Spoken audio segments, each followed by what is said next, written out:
Now, weather red alerts have been lifted in southern and eastern Spain. Overnight, large parts of the country were hit with more torrential rain. This just 2 weeks after more than 220 people died in flash flooding in Valencia. It's the same weather system affecting Malaga and other parts of southern and eastern Spain. So this map shows the areas worst affected. Valencia, which is still recovering from a year's worth of rain in just 8 hours last month, may now be hit with several months of rainfall. Will Vernon reports.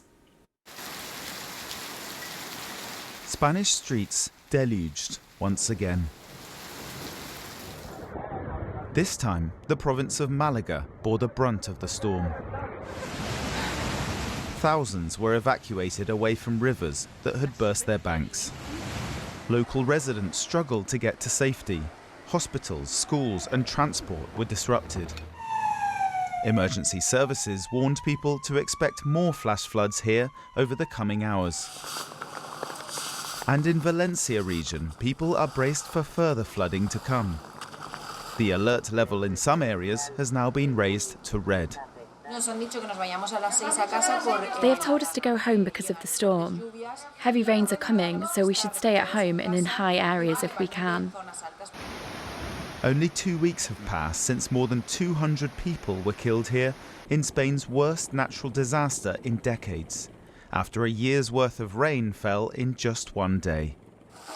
While the latest storm isn't expected to be as strong, large amounts of mud remain and drainage systems are blocked. Even small amounts of rain could lead to more misery. Experts say this year's floods have been made much worse by climate change. We know that there are links to climate change. We know that when we have storms that are otherwise conducive for the production of very intense thunderstorms and rainfall, a warming atmosphere allows those storms to contain significantly more moisture. But many Spaniards blame the authorities for their plight, saying the lack of readiness and slow response to the floods has only made things worse. The Spanish government has admitted mistakes were made. Will Vernon, BBC News. Gosh, extraordinary pictures. Let's speak to Andrew Poole, an expat who now lives in Benamagos, one of the worst affected towns. Andrew, thank you for speaking to us here on BBC News. Just take us through the situation where you are now.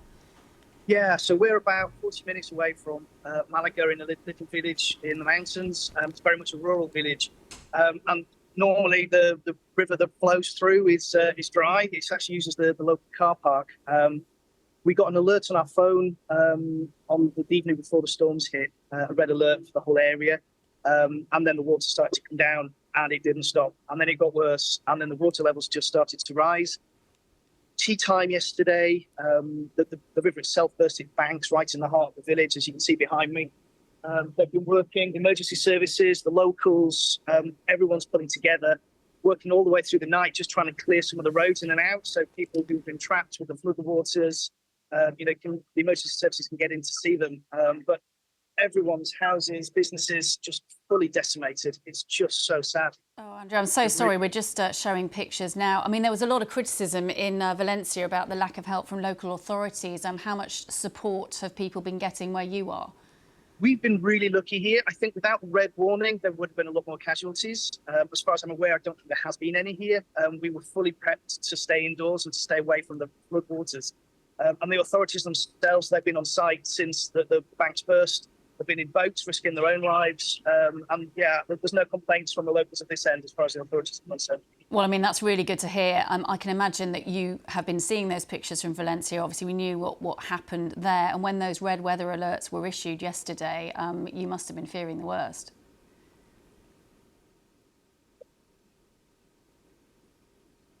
Andrew, I'm not sure whether you can hear me, but just thinking about seeing those red weather alerts, knowing what had happened so recently in Valencia, you must have been fearing what could possibly happen where you are.